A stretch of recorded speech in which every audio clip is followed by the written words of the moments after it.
যে মেয়েটা একসময় ডিম ভাজি করে খেতে পারত না, সেই মেয়েটা কিন্তু এখন ১৫০-২০০ মানুষের রান্না করে খাওয়াতে পারে।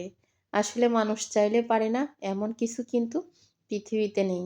শুধুমাত্র ইচ্ছা থাকতে হয়, চেষ্টা থাকতে হয়।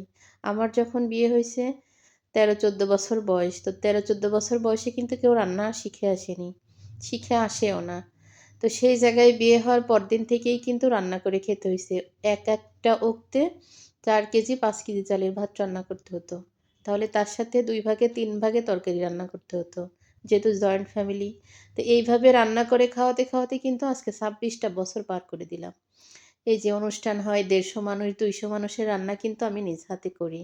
লিস্টটাও করে দিই আমি, রান্নাটাও কিন্তু আমি করি। রমজান মাসে ৩-৪০০ মানুষের ইফতারি বানানো বা বাসায় রান্না করা মানে একদম আমাদের এই ৪ বাড়ি মিলায়ে যত রান্নাবান্না সবই কিন্তু আমি করি।